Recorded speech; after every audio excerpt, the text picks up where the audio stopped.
तो गाइस आज मैं एक्सप्लेन करने वाला हूँ एक न्यू डांगवा सीरीज जिसका नाम है the other side of deep space episode 1 to 5 को। और गाइस ये डांगवा सीरीज अभी जल्दी रिलीज हुआ है और सच में डांगवा सीरीज काफी ज्यादा इंटरेस्टिंग है। तो चलिए बिना किसी देरी के एपिसोड की स्टार्टिंग करते हैं। तो गाइस एपिसोड की स्टार्टिंग में हमें डीप स्पेस में काफी ज्यादा पावरफुल स्पेस शिप को दिखाया जाता है जो एक प्लेनेट के सामने आ जाती है। उस प्लेनेट के सामने हमें काफी ज्यादा पावरफुल और स्ट्रॉन्ग कल्टिवेटर को दिखाया जाता है जिसकी कल्टिवेशन होती है ट्रू सेस लेवल पर। और इसी के साथ जो स्पेसशिप होती है वो अपना सबसे ज्यादा स्ट्रॉन्गेस्ट अटैक तैयार करने लगती है ताकि वो उस कल्टीवेटर पर कर सके। और वो जो कल्टीवेटर होता है वो भी अपने स्पेयर को बाहर निकाल और उसकी बॉडी से भी काफी ज्यादा भयानक स्पिरिचुअल पावर रिलीज होती है। और इसी के साथ को हमें कुछ लड़कियों की झलकियां दिखाई जाती है और हमारे मेन कैरेक्टर की आंख खुल जाती है। और इसी के साथ हमारा मेन कैरेक्टर बोलता है ये सपने। और इसी के साथ हमारा मेन कैरेक्टर बताए ये दुनिया जो आपको इतनी ज्यादा इस समय खूबसूरत दिख रही है, आज से 1 सेंचुरी पहले हम लोग अपनी असली अर्थ पर रहा करते थे जहां पर न्यूक्लियर वॉर छिड़ गया। न्यूक्लियर वॉर की वजह से सब कुछ तबाह हो गया, जमीन एकदम पूरी तरह से बंजर हो गई, लोग भूखे मरने लगे। तो बचे हुए इंसानों ने स्पेस प्रोग्राम शुरू किया और दूसरी दुनियाओं की खोज शुरू कर दी। और तब उन्हें एक रहने लायक प्लेनेट मिला जिसका नाम था नोवा। वहां का इन्वायरमेंट हमारे लिए रहने के लिए काफी ज्यादा बढ़िया था। और तब उस एरा में शुरू हुआ द ग्रेट माइग्रेशन जहां पर बची हुई ह्यूमैनिटी ने अपने अपने सभी बंदों को इस नोवा प्लेनेट पर लाया। और इस नोवा प्लेनेट पर आने के बाद हमें बहुत सारी कल्टीवेशन मैनुअल्स मिली। तो रिसर्च में पता चला कि पहले यहाँ पर शायद कल्टीवेटर्स रहा करते थे और जो हमें यहाँ पर कल्टीवेशन मैनुअल्स मिली उनका नाम है ओल्ड मार्शल आर्ट रखा गया। और फिर हमें यहाँ पर एक सुपर जीन सब्सटेंस मिला। तो हमने उस सुपर जीन सब्सटेंस को अपनी टेक्नोलॉजी के साथ इंसानों की बॉडी में इंसर्ट कर दिया जिसकी वजह से हम यहाँ पर जो ओल्ड मार्शल आर्ट टेक्निक को प्रैक्टिस किया करते थे उससे हमें ज्यादा पावर्स मिलना शुरू हो गई। मतलब गाइस ये लोग पहले जिस तरह से अपना कीवाई गैदरिंग करके अपनी पावर्स को बढ़ाते थे, अब ये लोग सुपर जीन को ये टेक्नोलॉजी अपनी बॉडी के अंदर डाल दिया जिसकी वजह से कीवाई से ज्यादा इन लोग को पावर मिलने लगी शुरुआती कल्टीवेशन स्टेजों में।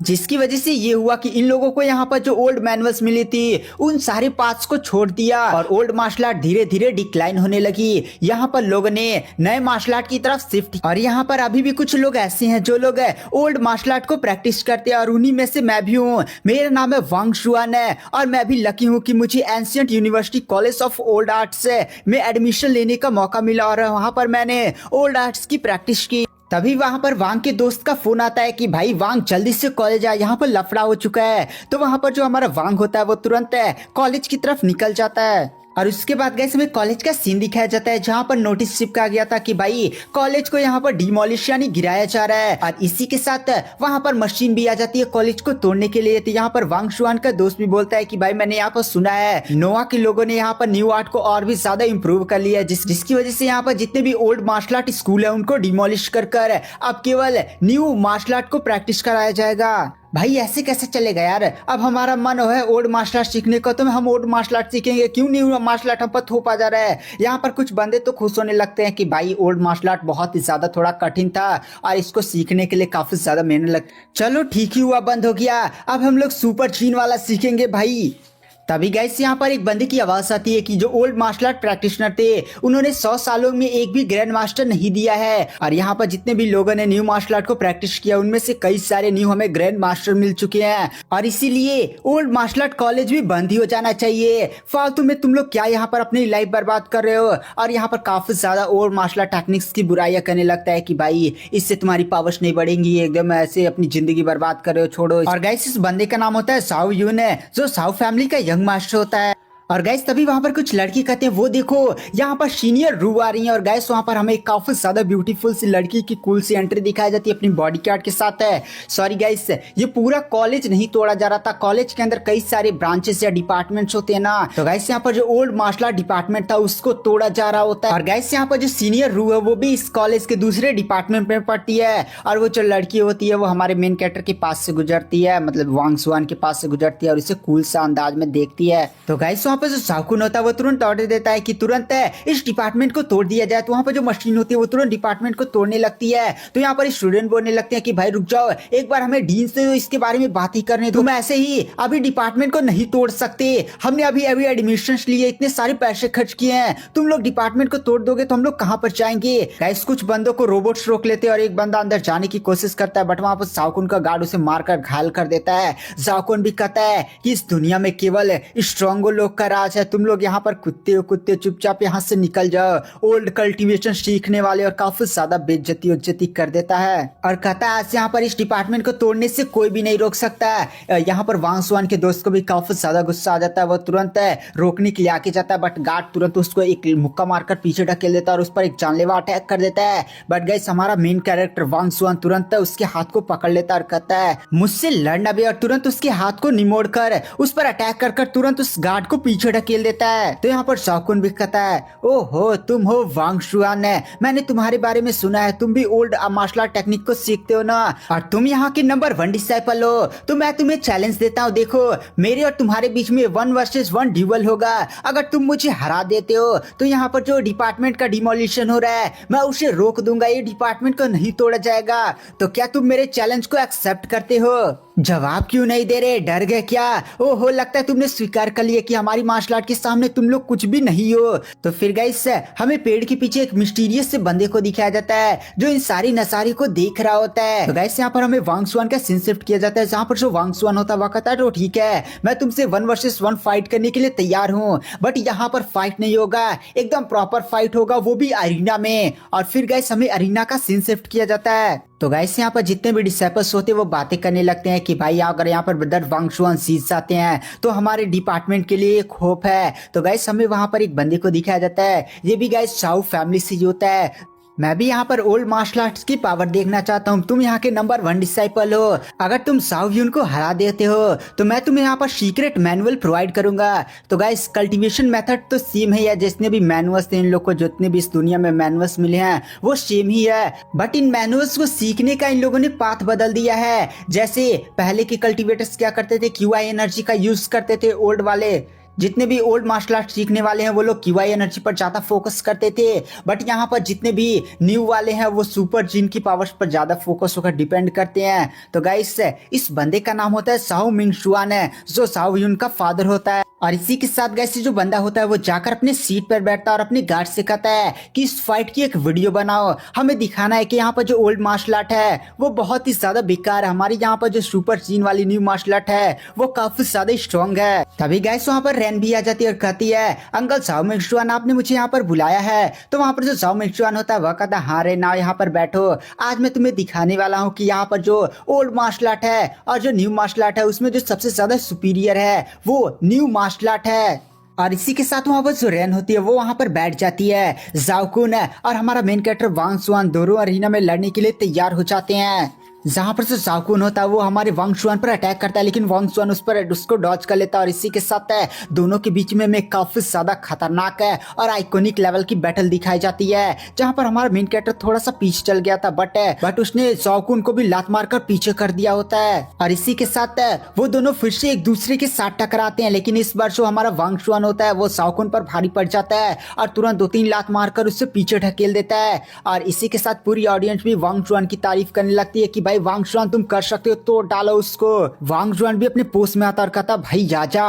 यहाँ पर साकुन भी कहता है कि मैंने तुझे अंडरएस्टिमेट कर दिया, बट अब मैं तुझे नहीं छोड़ूंगा। और तुरंत सुपर सीन की पावर को एक्टिवेट करता है, जिसकी वजह से उसके आसपास ब्लू कलर की रोशनी घूमने लगती है और कहता है रुक, अब मैं तुझे अपनी असली पावर दिखाता हूँ। यहाँ पर जो साओ मिंग सुआन होता है वह कहता हाँ बेटा चल अपना कमाल दिखा दे। और इसी के साथ वहाँ पर जो साकुन होता है वो तुरंत हमारे मेन कैरेक्टर वांग सुआन पर अटैक करता है और फिर से दोनों के बीच में काफी ज्यादा स्ट्रॉन्ग बैटल होने लगती है, जहाँ लड़ते लड़ते वांग सुआन बताता है कि हम लोग ओल्ड मार्शल आर्ट को फॉलो करते हैं और ओल्ड मार्शल आर्ट में हम लोग अपनी क्यूआई एनर्जी से कल्टीवेट कर, बट यहाँ पर जो न्यू मार्शल आर्ट है वो सुपर जीन की पावर्स का यूज करती है। और इसी के साथ गई समय दिखाया जाता है जो साकुन होता है वो अपने बहुत सारी क्लोन से सीधे अटैक करता है। हमारा मेन कैरेक्टर उसको झेल नहीं पा रहा होता, तुरंत उस पर अटैक करके उसको पीछे ढेल देता है और इसी के साथ वो हमारे मेन कैरेक्टर पर एक काफी ज्यादा पावरफुल स्ट्राइक मारता है। लेकिन हमारा मेन कैरेक्टर अपने हाथ से उसके अटैक को डॉज करता है, तुरंत वहां से पीछे हट जाता है। तो वहां पर जो साकुन होता है वह कहता है, ओहो तू यहाँ पर थोड़ा टफ तो है,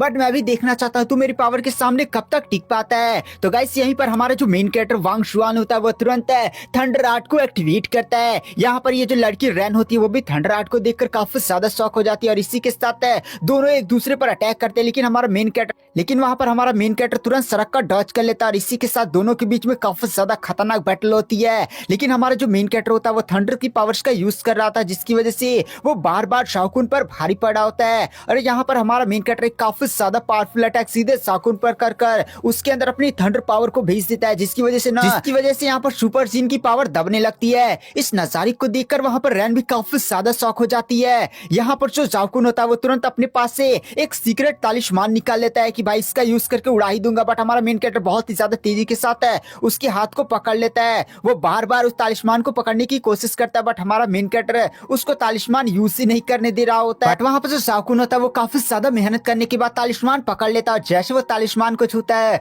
उसकी बॉडी से काफी ज्यादा भयानक ब्लू कलर की आभाएं रिलीज होती हैं और उसके पीछे काफी ज्यादा पावरफुल ब्लू कलर का टाइगर सा बड़ा सा फेस दिखाई जाता है, जो सीधे हमारे मेन कैरेक्टर वांग शुआन पर अटैक करता है। लेकिन वहां पर जो वांग शुआन होता है वो डरता नहीं और तुरंत अपने थंडर पावर को एक्टिवेट करते हुए सीधे वो सारी थंडर पावर सीधे शाओकुन के हाथों के द्वारा उसकी बॉडी में भेज देता है, जिसकी वजह से उसकी सुपर जीन पर थंडर पावर भारी पड़ने लगती है और वो जो थंडर पावर होती है वो तुरंत सुपर जीन को वहीं पर दबा दे। सुपर जीन की दबने की वजह से यहाँ पर शाओकुन की वो बड़ी सी टेक्निक भी वहीं पर डिस्ट्रॉय हो जाती है। यहाँ पर जो हमारा मेन कैरेक्टर वांग शुआन होता है वह कहता है, शाओकुन तुम यहाँ पर हार चुके हो, जल्दी से हार मान लो। लेकिन वहाँ पर शाओकुन तुरंत हमारे मेन कैरेक्टर को पीछे हटाकर हाफते हुए कहता, नहीं मैं ऐसे हार नहीं मान सकता, फिर से हमारे मेन कैरेक्टर पर अटैक कर। लेकिन गाइस हमारा जो वांग शुआन होता है वो इस बार शाओकुन को तोड़ कर रख देता है, लात घुसा मारता है, बहुत ही ज्यादा गंदी तरीके से मारकर तुरंत उसे पीछे ढकेल देता है और उस पर एक फाइनल अटैक को देखकर उसका बाप जॉमी भी काफी ज्यादा डर जाता है, तुरंत कहता रुको। तो गाइस हमारे मेन कैरेक्टर ने शाओकुन को मारा नहीं होता है, बल्कि उसके गले के पास ही अटैक रोक लिया होता है और कहता है, शाओकुन तुम हार चुके हो। तो गाइस वहां पर शाओकुन होता है वो भी अपनी हार को स्वीकार कर लेता है। यहाँ पर जैसे शाओकुन अपनी हार को स्वीकार करता है वांग शुआन का दोस्त काफी ज्यादा खुश हो जाता है। वांग शुआन के साथ जितने भी सपोर्टर्स होते हैं वो लोग भी हमारे मेन कैरेक्टर वांग शुआन के पास जाते हैं और उसकी तारीफें करने लगते हैं कि भाई तुमने तो कमाल कर दिया। इधर ये जो रैन होती है वो भी हमारे मेन कैरेक्टर की पावर को देखकर काफी ज्यादा हिल जाती है कि भाई ये बंदा सच में काफी ज्यादा इंप्रेसिव है। और इसी के साथ वहाँ पर जो रैन होती है उसका गार्ड तुरंत उसे बताता है कि हमें यहाँ से जल्द से जल्द निकलना होगा, आपसे फैमिली हेड मिलना चाहते हैं। और गाइस रैन भी एक काफी ज्यादा बड़ी फैमिली से बिलोंग करती है। तो यहाँ पर जो रैन होती है वह कहती है, अंकल शाओ मिंगस्टियान मैं यहाँ से चलती हूँ, और बाय बोलकर वहां से चल जाती है। यहाँ पर जो शाओ मिंगस्टियान होता है वो अपने गार्ड से बोलता है कि जो वीडियो रिकॉर्ड की जा रही थी उसे चुपचाप डिलीट करवा दो, ये वीडियो बाहर नहीं जानी चाहिए। तो गार्ड भी बोलता है ठीक है बॉस। इसके बाद गए वहाँ पर जो शाओ मिंगस्टियान होता है वो हमारे मेन कैरेक्टर वांग शुआन के पास जाता है और कहता है, भाई तुम सच में काफी ज्यादा रेयर टैलेंट हो। और हमारे मेन कैरेक्टर की थोड़ी तारीफ वरीफ करता और कहता है, ठीक है जैसे मैंने तुमसे वादा किया था कि अगर तुम इस फाइट को जीत जाते हो तो मैं तुम्हें एक सीक्रेट ओल्ड आर्ट प्रोवाइड करूंगा। ये रहा सीक्रेट ओल्ड आर्ट जिसका नाम है एंशिएंट गोल्डन बॉडी। और उसकी मैनुअल हमारे मेन कैरेक्टर वांग शुआन को दे देता है। तो वहाँ पर वांग शुआन भी उसको धन्यवाद बोलता है। यहाँ पर जो शाओकुन होता है वो अपने फादर से बोलता है, फादर आपने ये टेक्निक दे दी। तो शाओ मिंगस्टियान भी उसे गोल्ड से में देखता और कहता, भाई तू चल घर पहले, तुझे तो मैं खबर बाद में लूंगा। और इसी के साथ गाइस वहाँ पर जो शाओ मिंगस्टियान होता है वो वहाँ से चला जाता है।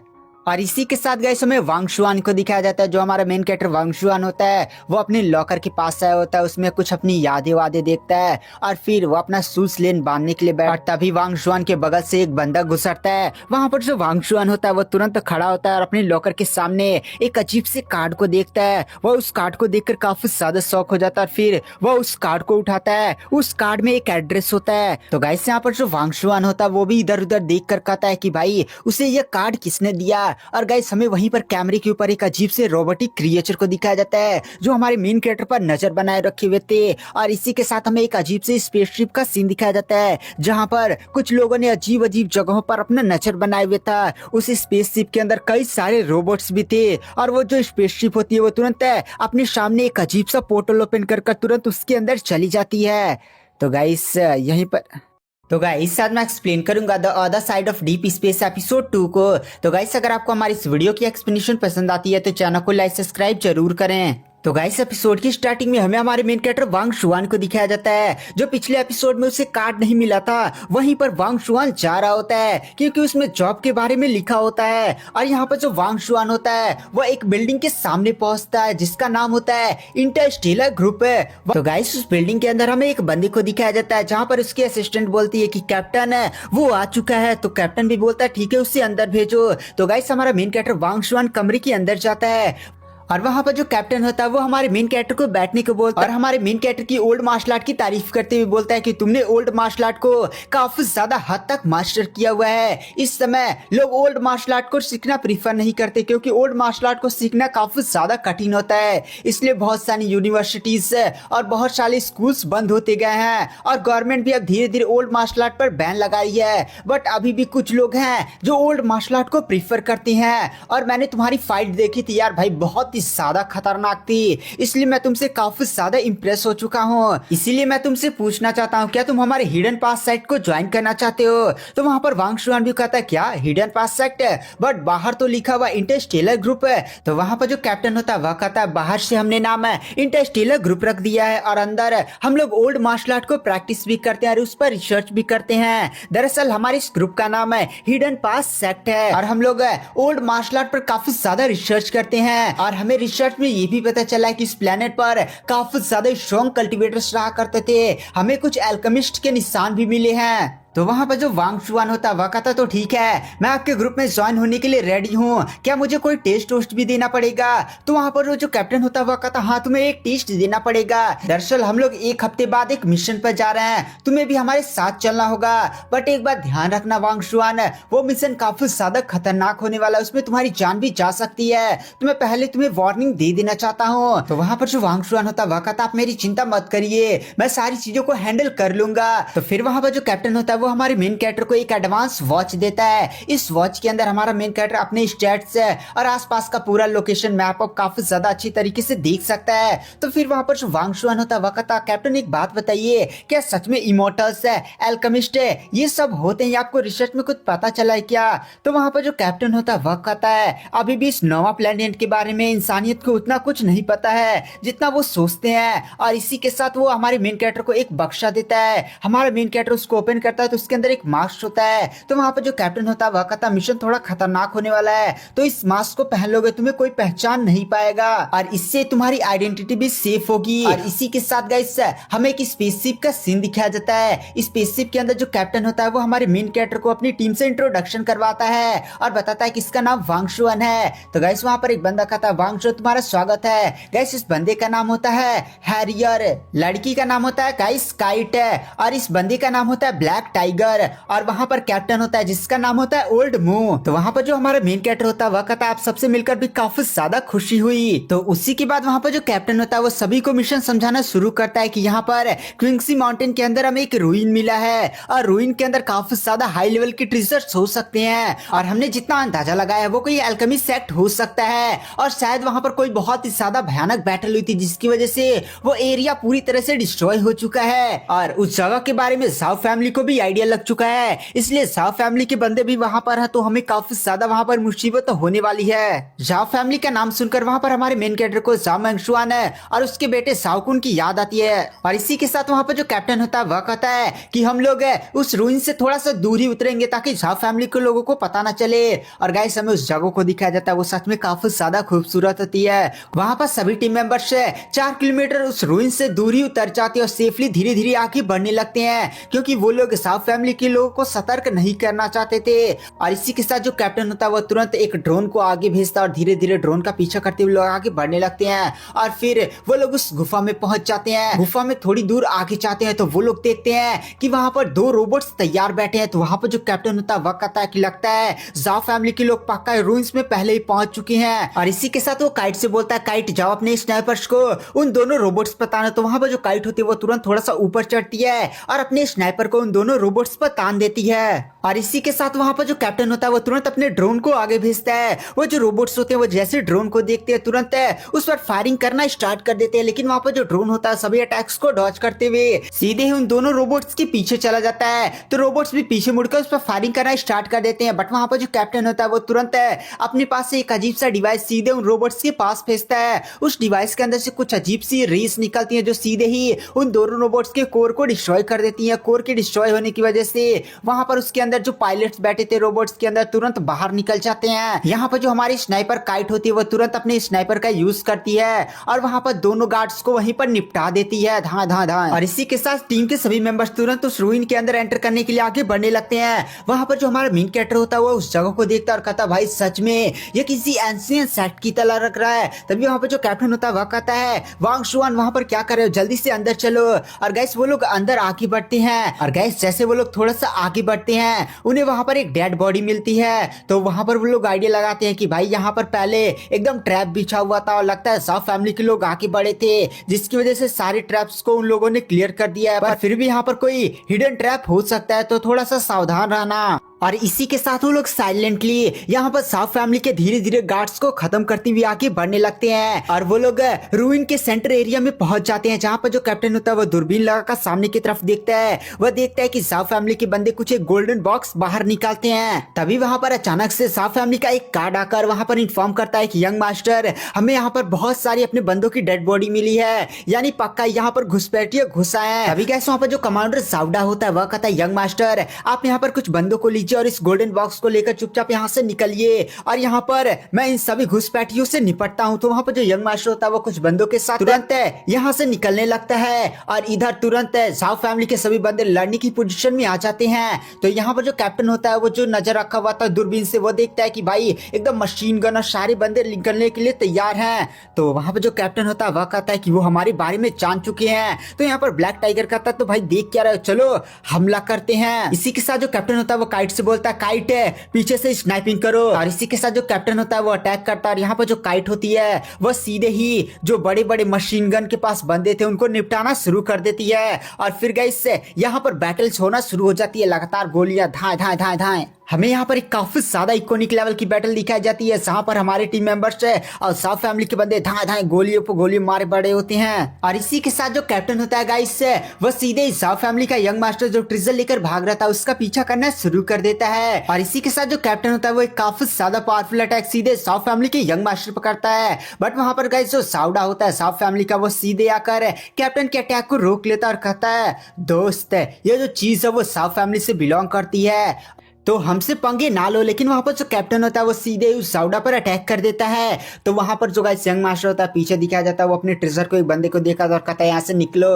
बट वहां पर जो गाइस हमारी काइट स्नाइपर होती है वो एक गोली सीधे उस यंग मास्टर को मार देती है। और इसी के साथ साउडा को दिखाया जाता है जो धाए धाए कैप्टन को फाइट आउट कर रहा था और सीधे ही हमारे कैप्टन को पीछे हटाकर कहता है यंग मास्टर ठीक तो है। और इधर जो हमारा कैप्टन होता है वह देखता है कि गोल्डन बॉक्स साफ फैमिली के दूसरे बंदे के हाथ में जो भाग रहा है वो तुरंत पीछा करने की कोशिश करता है। बट वहां पर मशीन गन वाला साफ फैमिली का बंदा सीधे धाड़ धाड़ धाड़ धाड़ गोलियां चलाना शुरू कर देता है, जिसकी वजह से वहां पर जो कैप्टन होता है वो उसे पीछे हटना पड़ता है। और इसी के साथ हमें साउडा को दिखाया जाता है जो सीधे आकर कहता है यंग मास्टर आप ठीक तो है ना।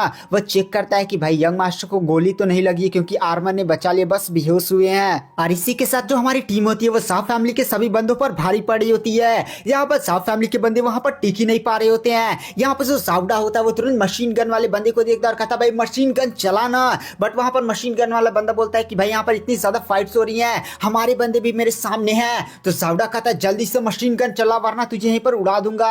तो मशीन गन वाला बंदा भी तुरंत मशीन गन धाए धाए धाए चलाने लगता है, जिसमें उसके भी बंदे मरने वरने लगते हैं। यहाँ पर हमारे बंदे तुरंत जाकर उन मशीन गन के गोलियों से छिपने उपने लगते हैं क्योंकि भाई मशीन गन काफी ज्यादा खतरनाक। और इसी के साथ गैस में वांग शुआन और हैरियट को दिखाया जाता है ये लोग मशीन गन से गोलियों से बचने के लिए ये लोग भी छुपे हुए थे। जहाँ पर जो हमारा मेन कैरेक्टर होता है वो हैरियट से बोलता है हैरियर मुझे एक बढ़िया से मौका दिखा, मैं पीछे से अटैक करके सीधे उस मशीन गन वाले को निपटाता हूँ। और इसी के के साथ वहाँ पर जो वांग चुआन होता है वो आगे बढ़ जाता है और इधर जो हैरियर होता है वो तुरंत अपने पास से एक ड्रोन निकालता है और सीधे मशीन गन वाले बंदे की तरफ भेजता है। तो वहाँ पर जो मशीन गन वाला बंदा होता है वो ड्रोन पर अंधाधुंध गोलियां फायर करना शुरू कर देता है और वो पीछे ध्यान नहीं देता। वहाँ पर जो हमारा मेन कैरेक्टर वांग चुआन होता है वो पहुंच जाता है और सीधे काफी ज्यादा पावरफुल अटैक कर सीधे ही उस मशीन गन वाले बंदे को वहीं पर निपटा देता है। और इसी के साथ वहाँ पर जो हैरियर होता है वो काफी ज्यादा खुश हो जाता है और खुशी में सीधे बाहर निकाल कर चिल्लाता है कि भाई हमने कर दिया है। बट अचानक से एक तलवार सीधे ही हैरियर के आर पार हो जाती है और वहाँ पर जो हैरियर होता है उसकी जान वहीं पर चली जाती है। ये अटैक करने वाला होता है जाउडा जो सीधे कैप्टन पर अटैक करता है। यहाँ पर जो कैप्टन होता है उसके अटैक को रोकते हुए गुस्से में कहता है कि जाउडा मैं तुझे छोड़ूंगा नहीं। और वहाँ पर जो कैप्टन होता है वो काफी ज्यादा पावरफुल अटैक कर गुस्से में सीधे ही जाउडा की जान वहीं पर निकाल लेता है। जैसे ही जाओ फैमिली के बंदे भी देखते हैं कि भाई जाउडा मारा जा चुका, वो लोग काफी ज्यादा डर जाते हैं और कहते हैं जल्दी से हाथ निकलो, यहाँ पर जाउडा मारे जा चुके हैं और इसलिए वो लोग भी भाग जाते हैं। और इधर हमें टीम के सभी मेंबर्स को दिखाया जाता है जो हैरियर के पास आते हैं और वो लोग भी काफी ज्यादा दुखी होते हैं क्योंकि यहाँ पर हैरियर की जान जा चुकी थी और इसीलिए जो कैप्टन होता है वो गुस्से में कहता है कि हम लोग साफ फैमिली को वो ट्रेजर नहीं ले जाने जा सकते, हमारे एक टीम मेंबर की जान गई है। और इसी के साथ वहाँ पर जो काइट और ब्लैक टाइगर होते हैं वो एक डायरेक्शन में चले जाते हैं। हमारा वांग चुआन भी जाने वाला था बट उसे कैप्टन रोक देता और कहता तुम उस डायरेक्शन में जाओ वांग चुआन है। और इसी के साथ हमें जाओ फैमिली के बंदों का सीन दिखाया जाता है। उनकी हालत सच में काफी ज्यादा बेकार होती है। उनका जो यंग मास्टर होता है वह देखता है कि भाई यार उनके बंदों की हालत सच में काफी ज्यादा खराब है। वो थक कर चुपचाप वहीं पर बैठ जाता है। वो देखता है कि उसका जो बैग है वो गोल्डन कलर की रोशनी से चमक रहा होता है। और इसी के साथ हमें दिखाया जाता है यहाँ पर जो हमारा मेन कैरेक्टर वांग चुआन होता है वो जिस डायरेक्शन में आया था वही सही डायरेक्शन थी। और वो भी साफ फैमिली के उस यंग मास्टर का चेहरा देखता है और कहता है ये तो जाओकुन है। जाओकुन गाइस इसके साथ हमारे मेन कैरेक्टर ने पिछले एपिसोड में फाइट किया था। तो वहां पर जो जाओकुन होता है वो अपने सभी बंदों से कहता है चलो अब यहाँ पर सारे लोग तैयार हो जाओ, हम लोग यहाँ से निकलने के लिए तैयार हैं। तभी उसे महसूस होता है कि भाई पीछे कुछ तो गड़बड़ है, इसलिए वो अपने बंदों से कहता है जाओ सिचुएशन को चेक करो। तभी गाइस हमारा मेन कैरेक्टर तुरंत उसके पीछे आ जाता है और उसके पीछे जो बैक पैक था उसे निकाल लेता है। वहां पर जाओकुन उसके ऊपर अटैक करता है बट हमारा मेन कैरेक्टर उसको तोड़ कर रख देता है। जाओकुन पीछे जाकर गिरा होता है। जाओकुन भी गुस्से में कहता है तू कौन है, बट वहां पर जो हमारा मेन कैरेक्टर होता है वो चुपचाप से वहां से निकलने लगता है। तो वहां पर जाओकुन तुरंत अपने बंदों से कहता है तुरंत इस पर फायरिंग करना शुरू करो। जाओ फैमिली के तुरंत बंदे हमारे मेन कैरेक्टर पर फायरिंग करना शुरू कर देते हैं। हमारा मेन कैरेक्टर वांग चुआन है वहीं पर एक पत्थर के पीछे छुप जाता है। फायरिंग की वजह से ऊपर से जो बड़ी सी चट्टान होती है उसमें दरारें पड़ने लगती है। देखकर वहां पर जो जाओकुन होता है वह कहता है बहुत ही ज्यादा बुरा हो गया, जल्दी से यहाँ से हटो। और इसी के साथ वहां पर जो चट्टान होती है वो आकर धड़ाम से गिरती है। तो गाइस हमें दिखाया जाता है साफ फैमिली के बंदे पत्ते गिरने से पहले ही साइड हो जाते हैं सेफली और वो लोग कहते हैं यंग मास्टर जाओकुन आप ठीक तो है ना। तो वहां पर जो जाओकुन होता है वो कहता है हाँ मैं ठीक हूँ, पहले जाओ उस हरामी को ढूंढो। और इसी के साथ साफ फैमिली के बंदे तुरंत अपनी गन के साथ हमारे मेन कैरेक्टर वांग चुआन को ढूंढने लगते हैं। हमें वांग चुआन को दिखाया जाता है जो साइड में छिपा होता है और साफ फैमिली के बंदे उसे साइड में ढूंढ रहे होते हैं। और इसी के साथ हमें गाइस दिखाया जाता है जहाँ पर पत्थर गिरा था वहां पर पूरी खाई बन चुकी थी और नीचे कुछ अजीब सा एक फॉर्मेशन या चबूतरा प्रकट हुआ था। तो वहां पर जो जाओकुन होता है वो अपने बंदे से कहता भाई तू जा चेक कर तो वो कौन सी जगह है। तो इसी के साथ गए हमारे मेन कैरेक्टर वांग चुआन को दिखाया जाता है वो भी सारी चीजें देख रहा होता है। वहां पर वो सब फैमिली का बंदा तुरंत नीचे उतरता है और अपना टॉर्च चलाकर तुरंत आसपास का एरिया चेक करते हुए आगे बढ़ने लगता है। तभी अचानक से उसका पैर एक अजीब सी चीज पर पड़ता है जिसकी वजह से वहां पर सारी जो मसाले होते हैं वो जल जाती है और आसपास मिस्टीरियस सी आवाज फैल जाती है और सामने कुछ अजीब सा जलने लगता है जिसे जाओकुन भी देख कर कहता है वो क्या चीज है। और गाइस हमें दिखाया जाता है एक तलवार प्रकट हुई थी और वहां पर एक बंदे की आकृति प्रकट होना शुरू हो जाती है और वो किसी कल्टीवेटर की तरह लग रहा होता है और उसकी पूरी बॉडी एक सोल बॉडी होती है। इस कल्टीवेटर को देखकर हमारा मेन कैरेक्टर भी काफी ज्यादा शॉक हो जाता है और कहता है क्या ये एक कल्टीवेटर है क्या। यहाँ पर जो जाओकुन होता है वो कहता है भाई ये तो सेम उसी चीज की तरह लग रहा है जिसका वर्णन बैम्बू स्क्रोल में किया गया था। यहाँ पर डिवाइन मास्टर और डिवाइन मास्टर के पास उसकी डिवाइन वेपन है और वो है डिवाइन वेपन उसका स्वाड है। और तुरंत वो अपने बंदे को चिल्ला कर कहता है कि हो सुनो जाओ और उस बंदे के पास जो डिवाइन वेपन है वो लेकर आओ, सावधानी से जाना। और इसी के साथ जो साफ फैमिली का बंदा होता है वो धीरे धीरे अपनी गन को तानते हुए आगे बढ़ने लगता है। उसे काफी ज्यादा यहाँ पर कुछ अजीब सा महसूस हो रहा था पर वो डरते डरते जाता है और उस कल्टीवेटर की स्वाड उठाने की कोशिश करता है बट वह जैसे उस स्वाड को उठा पाता अचानक से वहां पर पूरी फॉर्मेशन एक एक्टिवेट हो जाती है। उस फॉर्मेशन को देखकर वहां पर वो जो साव फैमिली का बंदा होता है वो काफी ज्यादा डरने लगता है। वो जो फॉर्मेशन होती है उसके अंदर से कुछ मिस्टीरियस सी पावर रिलीज होने लगती है, जिसकी वजह से साव फैमिली का बंदा काफी ज्यादा डर जाता है। उसे अजीब से इल्यूजन दिखाई देने लगते हैं और वो वहां से भागने लगता है कि भागो भागो। और जैसे वो फॉर्मेशन से बाहर निकलता है और ये जो पूरी फॉर्मेशन बनी थी वो एक झटके के अंदर डिस्ट्रॉय हो जाती है और वहां पर एक धमाका होता है। धमाके की वजह से ये जो साव फैमिली का बंदा होता है उसकी पूरी बॉडी एकदम राख बन जाती है। इस नजारे को देखकर वहां पर सावकुन है और हमारा मेन कैरेक्टर वांग चुआन भी काफी ज्यादा शॉक हो जाते हैं। यहाँ पर वांग चुआन भी कहता है कि भाई ये जो धमाका था वो इतना ज्यादा पावरफुल था कि अगर मैं वहां पर होता तो मेरी बॉडी के चिथड़े भी नहीं बचते। मुझे काफी ज्यादा सावधान रहने की जरूरत है। और इसी के साथ हमें उस कल्टीवेटर की बॉडी को दिखाई जाती है जो धीरे धीरे गायब हो जाती है और वहां पर एक अजीब सा पेपर बचता है। उस चीज को देखकर वहां पर जो सावकुन होता है वह कहता है कि जरूर ही वो उस एंशिएंट मास्टर की कोई विरासत होगी। अगर मुझे वो विरासत मिल जाती है तो मैं न्यू मार्शल आर्ट के साथ काफी ज्यादा स्ट्रॉन्ग बन सकता हूँ। और हमारे मेन कैरेक्टर वांग चुआन को दिखाया जाता है जिसके पास वो जो बैग होता है वो अचानक से गोल्डन कलर की रोशनी से चमकने लगता है, जिसकी वजह से यहाँ पर जो साव फैमिली के बंदे होते हैं वो हमारी मेन कैरेक्टर की लोकेशन का आइडिया लगा लेते हैं। वहां पर सावकुन होता है वो तुरंत अपने बंदों को ऑर्डर देता है कि जाओ से छोड़ना मत है,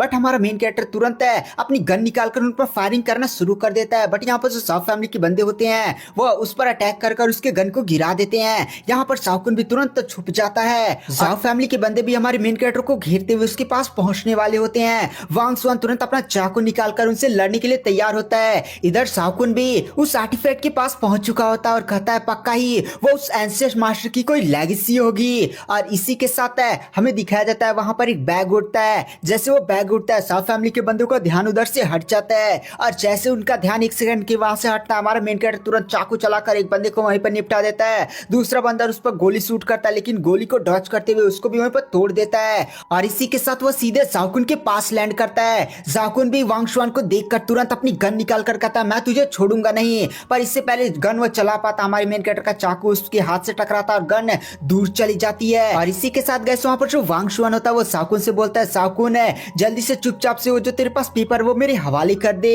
इस बात को सुनने के बाद वहां पर जो सावकुन होता है वह कहता है चलो भाई मैं हवाले तो कर दूंगा बट ऐसे थोड़ा मजा नहीं आएगा। एक काम करते हैं, देखो मेरे पास गन भी नहीं है, चलो हम लोग एक दूसरे के साथ फाइट करते हैं। अगर तुम मुझे फाइट में हरा देते हो तो मैं ये पेपर तुम्हें इसलिए सौंप दूंगा।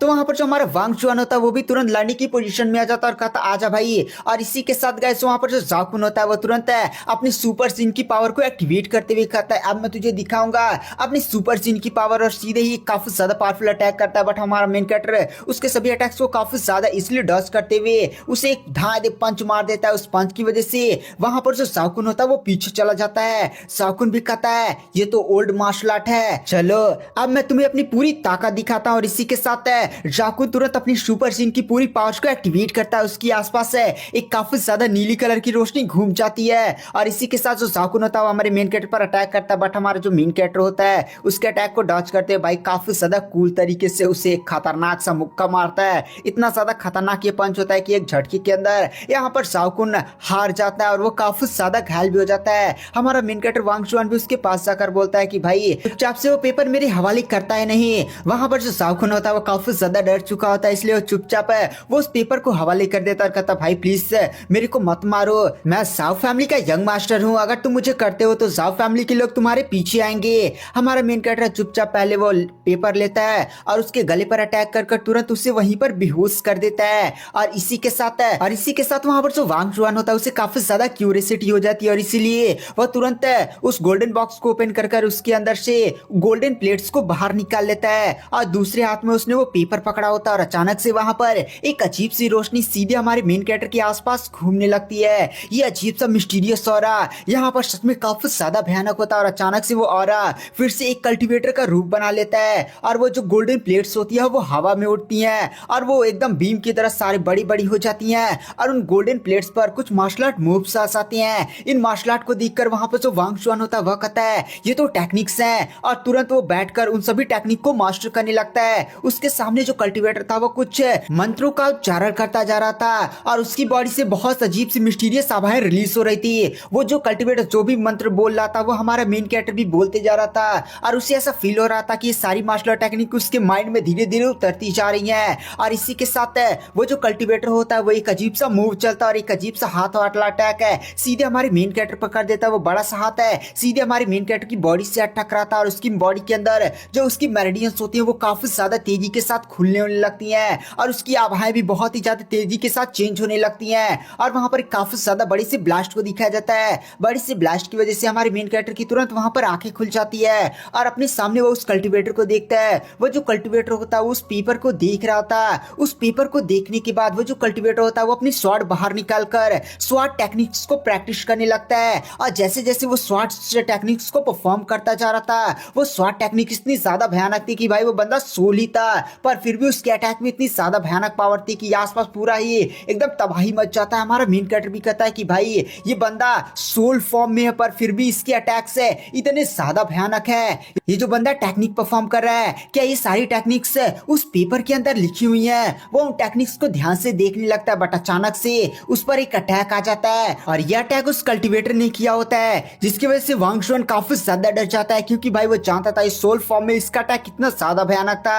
वो डरा हुआ था बट वो कल्टीवेटर उसकी बॉडी से आकर टकराता है और वो एक धुआं में कन्वर्ट हो जाता है और उस कल्टीवेटर की सारी आभाएं हमारी मेन कैरेक्टर की बॉडी के अंदर समाने लगती है और इस पावर के अंदर सच में काफी ज्यादा डेंस क्यूआई एनर्जी होती है। और इसी के साथ वो जो कल्टीवेटर होता है वहीं पर गुस्से में चिल्लाकर कहता है समय बीतता जा रहा है पर फिर भी मैं हार नहीं मानूंगा और काफी ज्यादा गुस्से में चिल्लाता है। उसकी बॉडी से काफी ज्यादा भयानक है स्वॉर्ड इंटेंट निकलता है और वो बंदा वहां से गायब हो जाता है। हमारा मेन कैरेक्टर भी कहता है भाई ये क्या था, ये केवल सोल ही था बट इसकी बॉडी के अंदर से इतना ज्यादा भयानक है स्वॉर्ड इंटेंट निकल कैसे रहा था, भाई ये बंदा था कौन है। और फिर वो उन गोल्डन प्लेट्स और पेपर को उठाकर ध्यान से देखने लगता है फिर अपने पास रख देता है और हमें उस अजीब सी आकृति को दिखाई जाती है जो हमारे मेन कैरेक्टर पर ही नजर रखी हुई थी। और इसी के साथ हमें सीन शिफ्ट किया जाता है और हमें वांग शुआन को दिखाया जाता है जो वो उस गोल्डन प्लेट्स और पेपर को कैप्टन के पास ले जाकर दे देता है। तो जो कैप्टन होता है उसे बढ़िया से स्कैन करता है पर उसे भी कोई भी आइडिया नहीं लगा था कि भाई ये चीज क्या है। उसे केवल गोल्डन प्लेट्स के बारे में आइडिया था कि भाई रूइन में गोल्डन प्लेट्स है जो कोई एंशिएंट टेक्निक हो सकती है।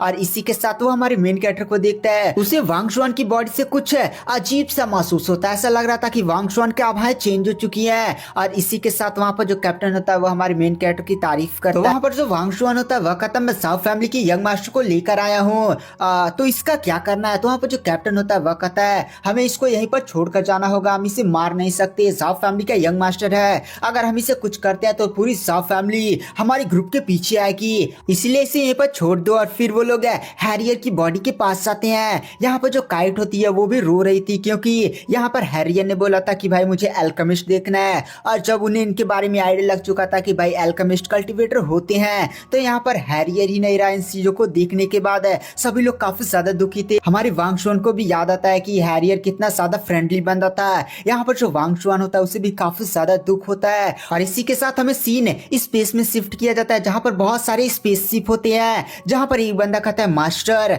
और इसी के साथ प्रोजेक्शन वाला एक मिस्टीरियस सा बंदा होता है। सामने वाला बंदा बताता है कि मास्टर नोवा प्लेनेट पर फिर से कल्टीवेशन को रिस्टोर किया जा रहा है और बहुत सारे लोग ओल्ड मार्शल आर्ट में काफी ज्यादा आगे बढ़ते जा रहे हैं। इस बात को सुनने के बाद वहां पर उनका जो मास्टर होता है वह कहता है अच्छा ये बात है तो जाओ सबसे ज्यादा स्ट्रॉन्गेस्ट आर्मी लो और जैसे ही कल्टीवेशन फिर से रिस्टोर होने की कोशिश करे सबको डिस्ट्रॉय कर दो, तुम जानते हो तुम्हें क्या करना है। और इसी के साथ वो बंदे की पोजीशन वहां से गायब हो जाती है। वो मिस्टीरियस सा बंदा फिर से अपने सामने बहुत सारे स्क्रीन ओपन कर लेता है जिसमें हमारे मेन कैरेक्टर का स्कूल भी था जहाँ पर एपिसोड 1 में हमने देखा था साकुनो उस स्कूल को तोड़ने वाला था और उसके मैप में बहुत सारी अजीब अजीब सी चीजें थी। और वहां पर हमें हमारे मेन कैरेक्टर वांग शुआन के घर को दिखाया जाता है और वहां पर उसका फोटो भी था बट उस बंदे का नजर वहां पर नहीं पड़ता है। और इसी के साथ गाइस हमें सीन शिफ्ट किया जाता है और हमें वांग शुआन को दिखाया जाता है जो कैप्टन के पास आया होता है। जहां पर जो कैप्टन होता है वह हमारे मेन कैरेक्टर को बधाई देता है कि भाई आज से तुम हिडन पास सेट के एक मेंबर हो।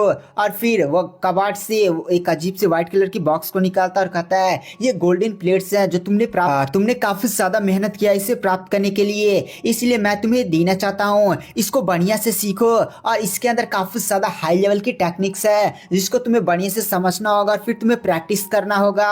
और ये काफी ज्यादा थोड़ी सी डेंजरस भी हो सकती है बट उतना भी ज्यादा डेंजर नहीं है। और हमने इस गोल्डन प्लेट्स पर रिसर्च किया है, तो हमें आइडिया लगा ये जो गोल्डन प्लेट्स हैं वो मास्टर झाओ डाओलिंग द्वारा छोड़ा गया है। हमारा मेन कैरेक्टर भी कहता मास्टर झाओ डाओलिंग है, ये तो वही जिनके बारे में कहा जाता है कि भाई वो एक इमोर्टल थे। यहाँ पर नोआ प्लैनेट्स पर इनके बारे में कुछ रिकॉर्ड्स भी मिले हैं लेकिन कंफर्म नहीं किया जा सका है। तो वहां पर जो कैप्टन होता है वह कहता हाँ, बट आज हमने कंफर्म कर दिया वो पक्का ही थे। और ये भी कंफर्म हो चुका है कि भाई जो ओल्ड मार्शल आर्ट अगर हम प्रैक्टिस करते जाएंगे तो हम लोग सच में काफी ज्यादा फ्यूचर में स्ट्रॉन्ग बनेंगे। और इस नोवा प्लेनेट पर पास्ट में बहुत ही ज्यादा पावरफुल कल्टिवेटर्स रहा करते थे।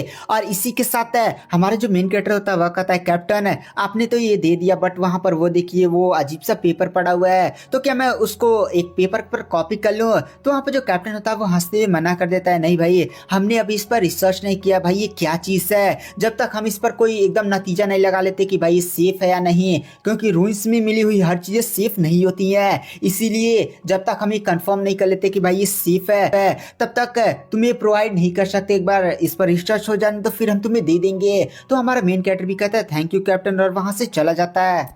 और इसी के साथ हमें उस कैप्टन को दिखाया जाता है जो एक कमरे में जाता है जहां पर एक बंदा बैठा हुआ था, जहां पर जो कैप्टन होता है वह मास्टर को पहले ग्रीट करता है और कहता है मास्टर मुझे यहाँ पर रूइंस में पेपर मिला है। और वह रूइंस का जो पेपर होता है वो अपने मास्टर को दिखाता है। गाइस से ये बंदा होता है कैप्टन का मास्टर। और गाइस अब हमें यहाँ पर कैप्टन का नाम पता चलता है जिनका नाम है क्विंगमू। तो वहाँ पर मास्टर भी बोलते हैं क्विंगमू या इन पेपर पर बने हुए सिंबल 30 साल पहले उस घटना से बिलोंग करती है। तो वहाँ पर जो कैप्टन होता है वह कहता है मास्टर मैंने फाइल नंबर 77 को पूरा रीड किया है और फिर मैंने जितना अंदाजा लगाया इस पेपर पर जो भी सिंबल बने हुए हैं 30 साल पहले जो भी घटना हुई थी उन सभी चीजों से 99% रिलेटेड है। ये बात सुनने के बाद वहां पर जो मास्टर होता है वह कहता है अच्छा ये बात है। और फिर वह हमारे मेन कैरेक्टर वांग चुआन के बारे में पूछता है। तो वहां पर जो कैप्टन होता है वह कहता है वांग चुआन सच में काफी ज्यादा टैलेंटेड है, उसी की वजह से पूरा मिशन सफल हुआ है, वरना हमें ये चीजें कभी नहीं मिलती। तो वहां पर जो मास्टर होता है वह कहता है तो ठीक है वांग चुआन को अच्छी खासी ओल्ड मार्शल आर्ट में ट्रेनिंग दो और उससे अच्छे खासे रिसोर्सेज प्रोवाइड करो। तो वहां पर जो कैप्टन होता है वो कहता है ठीक है मास्टर। और इसी के साथ वहां से कैप्टन चला जाता है। इधर जो इसका मास्टर होता है वो उस पेपर को उठाता है और उस पेपर पर बने हुए सिंबल्स को ध्यान से देखता है और फिर 30 साल पहले की घटना दिखाई जाती है जहां पर उसका मास्टर उसे इस सेप से उठाकर फेंक देता और कहता है तुम यहाँ से निकलो पहले। और इसी के साथ हमें 30 साल पहले वाले इस मास्टर को दिखाया जाता है जो जवान होता है अपने मास्टर से कहता है मास्टर मैं आपको छोड़कर ऐसे नहीं जा सकता। और इसी के साथ हमें पूरे स्पेसशिप को दिखाया जाता है। स्पेसशिप पर कुछ अजीब से प्रतीक स्वाड वार्ड के अटैक होते हैं और वो स्पेसशिप अचानक से गायब हो जाती है। यहाँ पर ये जो मास्टर होता है वह कहता है मैं 30 साल पहले क्या हुआ था इसके बारे में पूरा आइडिया लगा कर रहूंगा। और हमें दिखाया जाता है उसके कमरे में एक अजीब से मिस्टीरियस सी स्वाड होती है। और गाइस इस बंदे के जो यादें थी वो मेरे को भी समझ में नहीं आई, एकदम झलकियां बस दिखाई गई हैं। हमें आने वाले फ्यूचर में पक्का ही पता चलेगा कि भाई इस बंदे के साथ क्या हुआ था, क्या कोई कल्टीवेटर का अटैक था, क्या कोई स्पेसशिप वाला अटैक था, पता नहीं। आने वाले हमें नेक्स्ट एपिसोड में ही पता चलेगा ये सब क्या मिस्ट्री है। तो गाइस अगर वीडियो पसंद आई हो तो चैनल को लाइक सब्सक्राइब जरूर करें। मैं नेक्स्ट एपिसोड जल्दी चैनल पर अपलोड कर रहा हूँ। Thank you, bye bye.